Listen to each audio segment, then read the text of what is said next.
sempat menjadi boleh ini kalau taksi DRL juga boleh. Biar dia agak jantungan mungkin ya guys ya, dia ngelihat ini real ya, nggak ada yang namanya gimmick, nggak ada settingan. Pak Afrizal di sini Doktif tidak pernah memaksa Pak Afrizal untuk berbicara tidak sesuai dengan fakta, demi Siap. Allah tidak ada ya. Tidak, Dok. Pak Afrizal berani nggak kalau misalnya sampai demi Allah apa yang saya katakan ini adalah suatu kebenaran? Saya berani, Dok. Saya tantang dia. Katanya dia sudah muslim, saya tantang dia ma'abala, bersumpah. Berani ya? Berani, Dok. Tuh lihat ya guys ya. Oke. Oh iya, tentang pengoplosan body lotion. Jadi gini ya guys, brand Helwa itu sudah mengakui bahwa memang night creamnya itu mengandung haki, hidrokinon lah kita sebutnya ya. Oke. Tetapi di body lotion itu owner brand Helwa tidak pernah memasukkan bahan kandungan berbahaya di situ. Untuk body lotion, jadi untuk DRL, surat yang kamu sertakan di akun kamu itu adalah night cream. Jadi jangan lagi kamu melakukan penggiringan opini. Ya, masyarakat sudah cerdas. Yang Doktif permasalahkan itu bukan night cream. Yang Doktif permasalahkan adalah body lotion. Silakan Bapak ceritakan, bagaimana kronologi ceritanya. Pada saat itu, Dok, kan Ibu Kartika Putri sama DRL ini kan masih ada permasalahan. Oke. Nah, pada saat itu kalau tidak salah mau gelar perkara. Gelar perkara, Ya. di Mabes ya pada saat Di itu Mabes, ya? di Mabes Polri. Mm-mm. Nah, sebelum kejadian itu tepatnya di apartemen Perdewan. Udah ada nomornya. Di situ saya melihat dengan mata kepala saya. Saya berani bersumpah demi Allah. Saya melihat. Pada saat itu memang saya tidak bisa mau merekam atau memfoto, tidak bisa. Dia mencampurkan yang namanya apa itu, zat berbahaya itu, yang ada di foto haki, itu. Betul. Yang ada di Di foto brand itu. Revaquin. Yang ada yang di foto itu betul itu. Dia mencampurnya dari corongnya itu dicampur, dari dalam juga dicampur. Oke. Dicampur langsung di situ berarti. Iya di situ. Dia sendiri atau suruh orang? Dia sendiri. DRL sendiri. Dia sendiri. Guys, lihat ya, DRL sendiri Dia yang sendiri. mencampurkan body lotion. Dia Kayaknya sendiri. sampai sekarang dia tidak berani melakukan klarifikasi tentang itu.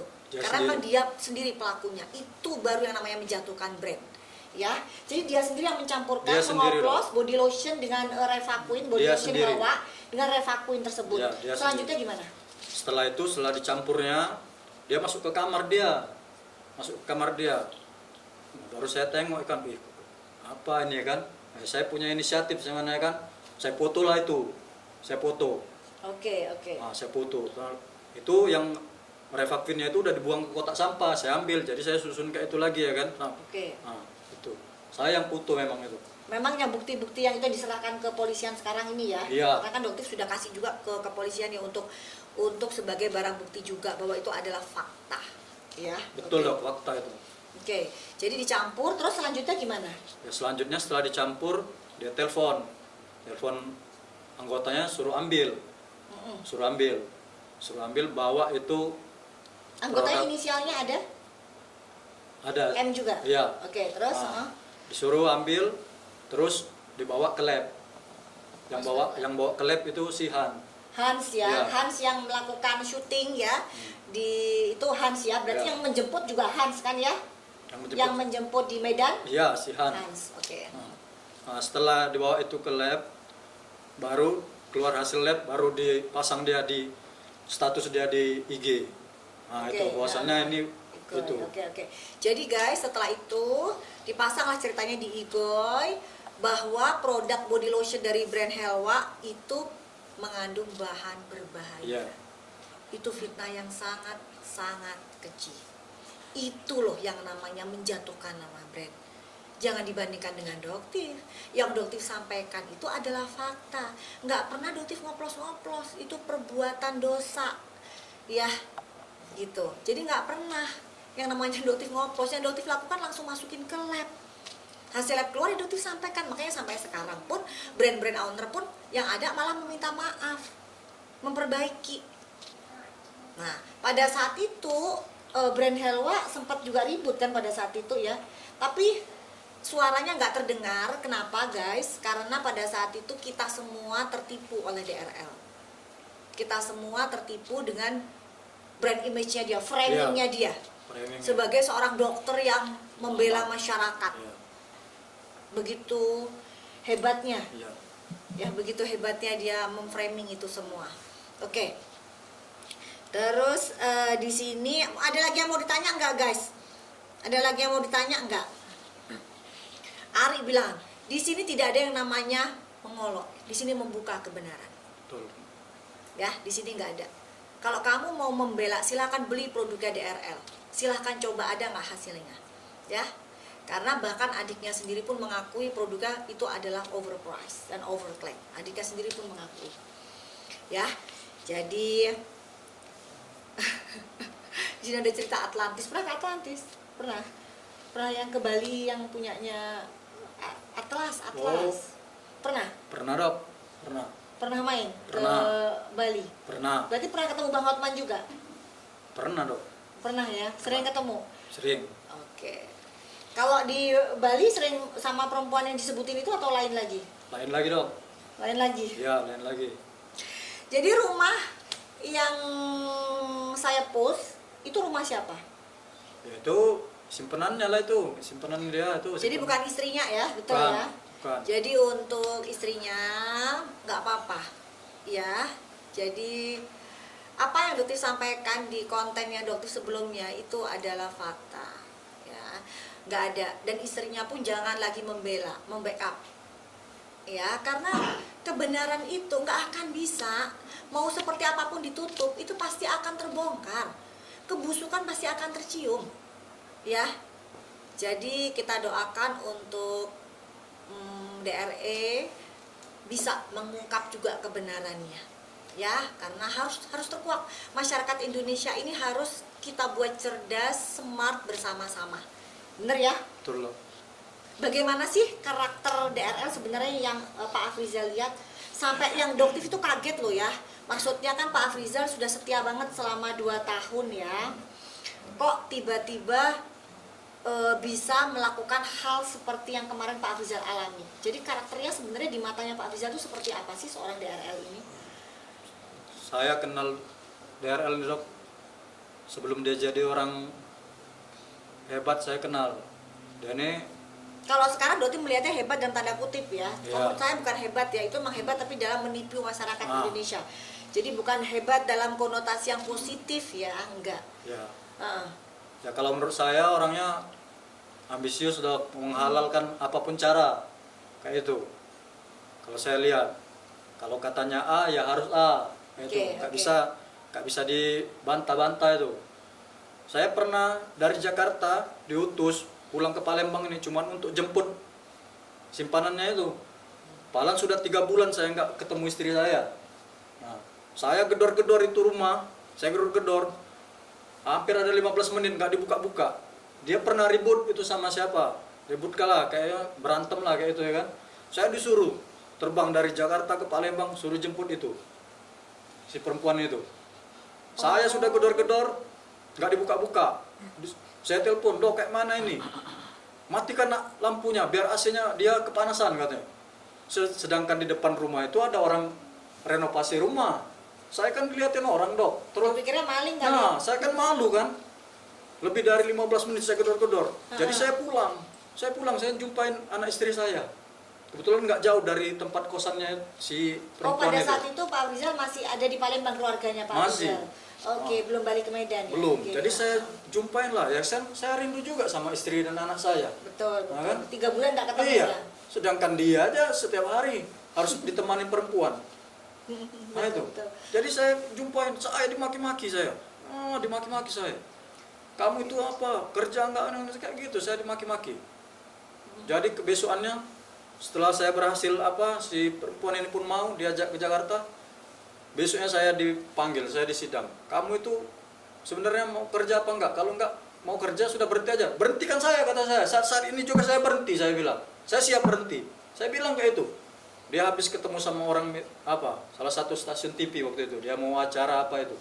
Nah, berhentikan saya saat ini juga, saya bilang. Saya siap berhenti, saya bilang. Ya kan Masa saya mau jumpa istri saya sama anak saya pun nggak boleh dok? Gitu. Dengerin ya guys ya tuh. Ah. Jadi buat kalian yang masih muji-muji dia, dengerin betapa zolimnya DRL ini. Dan sekarang sudah saatnya terbuka semua. Nah, ya bahwa apa tadi rambutnya DRL itu sebenarnya wig ya, rambutnya Ya. dia botak. Jadi apa yang dia jual itu semua produknya hoax ya, Doti bilang ya, karena dia sendiri tidak bisa menumbuhkan rambutnya dia sendiri. Oke. Terus yang relabeling ya, itu jelas saat ini kasusnya sudah masuk ke PMJ, sudah naik sidik, dan kemungkinan dalam waktu dekat juga beliau akan jadi tersangka seperti itu ya. Terus apalagi mungkin untuk masyarakat Indonesia pesan-pesannya apa? Untuk masyarakat Indonesia ya pesan-pesannya jangan mudah tertipu, jangan mudah percaya dengan framing yang dibentuk seindah mungkin, sebaik mungkin di mata masyarakat. Saya hampir 2 tahun ikut dokter itu, yang DRL itu pinter membuat framing. Pandai memutarbalikan fakta, Iya. pandai memframing, seperti yang Dokti makanya sempat sangat membenci yang namanya karput pada saat itu. Jadi Doktif itu sempat kecewa dengan karput. Riko tolong cuma aja, oke. Jadi pada saat itu kenapa kok karput kok tega ya? Kok kasus yang pada satu diseret-seret? Ya, dia tadi ada yang ini. Jadi pada saat itu bagaimana ceritanya kasus yang dia itu diseret-seret oleh PMJ? Itu gimana ceritanya? Pada saat itu ada Ada Pak di situ. Rizal? Ada di situ. Coba diceritakan seperti apa. Jadi kan kesannya kan di sini PMJ itu yang melakukan tindakan kekerasan, diseret-seret seperti itu. Framingnya terbentuk kan seperti itu. Iya. Nah, Pak Rizal pada saat itu ada di situ. Ada dok. Bagaimana kisah aslinya? Silakan.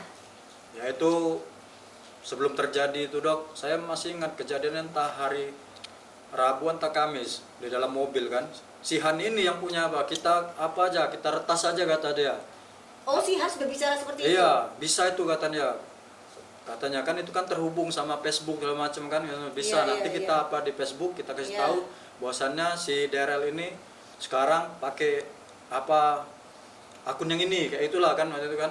Oke, jadi Saya sudah bilang. retas itu ilegal akses ya. Jadi masuk ke akuninya yang sudah menjadi sitaan, kayak seperti namanya Doktif nih. Kalau akunnya Doktif sudah disita oleh pihak Polres Jakarta Selatan ya. Sebenarnya kalau Doktif mau, Doktif akan dapat dengan mudah masuk ke akun itu. Tapi karena Doktif taat kepada hukum, oke, udah disita, ya udah Doktif akan melakukan preskon dengan cara yang lain, dengan mengundang teman-teman yang dari media nasional ya, bahkan jauh lebih dahsyat efeknya nanti ya. Terus silakan. Jadi saya dok ngasih saran, mohon maaf dok, saya bilang jangan dok, nanti tambah menjadi masalah, saya bilang kan kayak gitu kan, karena di dalam mobil kan mau pulang Oh, itu kalau nggak ngobrolnya salah. di dalam mobil. Iya. Di mana? Mobil Jakarta atau di sini? Mobil Palembang. Oh, Palembang. Iya. Oke, terus? Jangan dok, nanti tambah jadi masalah, saya bilang kan, masalah satu belum selesai, nanti tambah masalah lagi. Udah nggak apa-apa itu kata dia kan. Berarti persetujuan berdua ini antara Ya Hans iya, dan DRL ya? ya iya, itu. Bukan atas Hans sendiri, enggak ya? Enggak. Oke. Jadi setelah itu kejadian berapa hari saya masih di rumah kontrakan saya di sini kan. Oke. Nah, di situ saya di WA, ditelepon sama sopirnya. Oke. Sopirnya yang di sini kan. Kak, cepet datang ke rumah dokter katanya. Ada apa? Cepet. Memang saya sudah mau berangkat, tapi saya karena mungkin ada masalah itu disuruh cepet kan. Betul. Jadi saya cepet datang. Saya lihat di situ sudah banyak polisi rupanya. Betul. Jadi saya dipisahkan sama polisi kan, saya ditanya, "Kamu siapanya?" katanya. Saya asprinya, saya bilang. "Sudah, kamu di sini," katanya, "jangan ikut-ikut," kata dia kan, kata polisi kan pada saat itu kan. Jadi karena DRL ini pada saat itu masih bos saya kerja, jadi polisi naik, saya pun ikut naik kan. Yang lucunya pada saat itu sudah mau ditangkap, bisa-bisanya disetting lagi. Bisa disetting lagi biar mau masuk kamar, mau kencing dulu. Ya polisi mungkin sudah membaca gelagat dia, memang orang ini pinter memframing. Tuh, gas. Mau ditangkap polisi pun pinter dia. Udah biar di kamar, maksudnya mau dikunci di kamar kan. Nah itu biar apa, bisa mau ditangkap polisi pun briefing dulu. Nah jadi Ditangkap polisi briefing ya, juga ya? jadi masyarakat Indonesia harus cerdas. Aduh ya Allah, ada-ada aja kelakuannya DRL. Iya betul dok, saya ini, yang saya bilang ini, saya lihat, saya dengar, dan saya berani bersumpah. Jadi bukan yang namanya dari PMJ ini menarik dia, menyeret dia Enggak. begitu, enggak ya, ceritanya Karena- enggak seperti itu Iya, karena ya, dia guys. ngeyel, memang ngeyel. Mm-mm. Kalau saya kemarin ditangkap polisi, saya kooperatif. Betul. Walaupun saya tidak merasa saya DPO, saya tidak pernah terima surat, saya tidak pernah ada panggilan, saya hadapin. Saya nggak ngeyel kayak si DRL.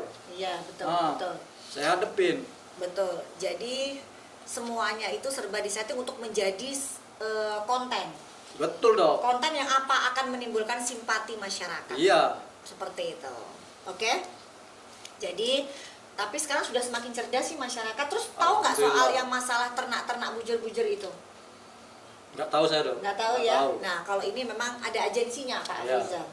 Kalau itu saya kurang tahu, tapi kalau dulu saya tahu waktu dia mau ikut Shopee World, Iya, iya, itu Shopee apa, World, ya. itu disuruh pokoknya kalau enggak ya dimarahin, pokoknya harus itu wajib. Kayak misalnya kita sebutnya apa, fake viewer, fake buyer, kayak begitu supaya nanti tembus apa namanya itu, rekor-rekor begitu, tahu Ya. juga. Kalau yang itu yang tahu saya ya itulah dok, pokoknya karyawan yang waktu Shopee itu yang dia mau dapat award itu, Iya. nah itu harus itu. Iya, iya. Nah, tapi nggak menang juga, nggak dapat nomor 1. Nah, Oke. Oke ya, mungkin di sini ada tim wartawan yang pengen nanya sesuatu. Apa mungkin? Ada yang mau ditambahkan, mau ditanya-tanya wartawannya di sini? Ada? Nggak ada? Alasan dia mengoplos apa sih, Mas?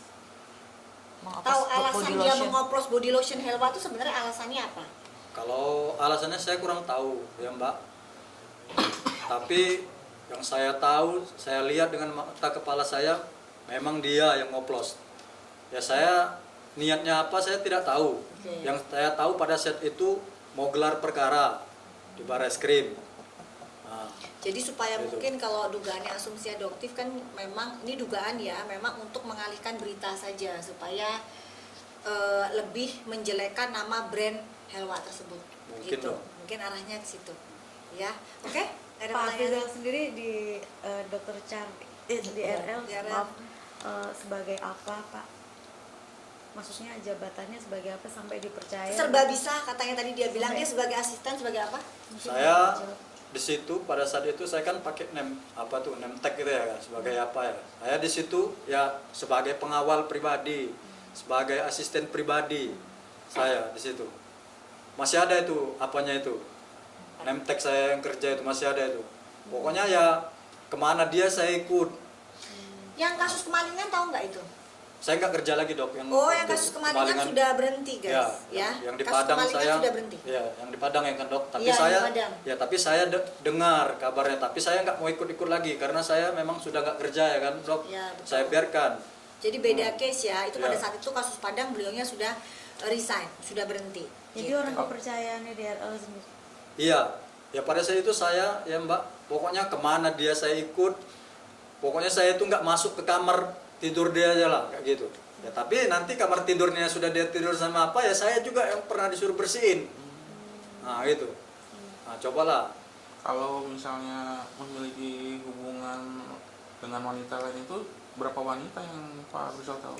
Kalau yang saya tahu aja Mm-mm. 1, Mm-mm.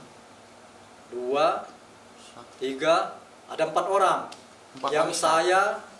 saya sering saya lihat. 4 wanita. Nah, itu Empat yang wanita, ya? ya itu yang bisa continue, bisa berganti-gantian. Kalau Kalau digauli terus.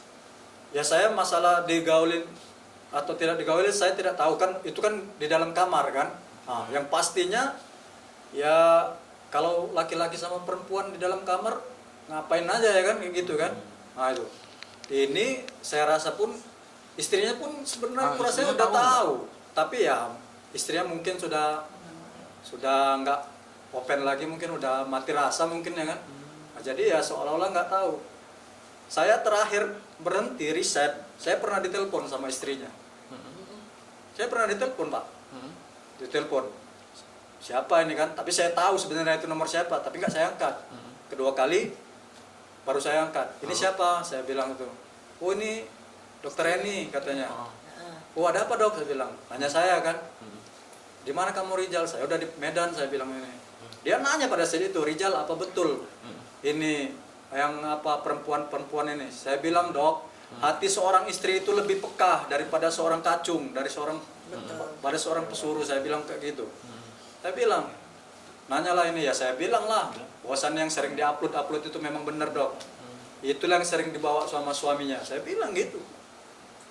Berarti bener dia beliin rumah segala itu bener ya? Ya betul dok, orang pakai rekening saya kok DP pertamanya 50 juta. Saya yang suruh nyari. Rijal, kau cari dulu rumah di sekitaran sini, dekat-dekat sini. Untuk wanita-wanita itu? Ya untuk adalah perempuan kesayangan dia lah Pak. Jadi dia punya kesayangan. Nah itu kalau marah berantem, wah bucinnya minta ampun. Nah, itu.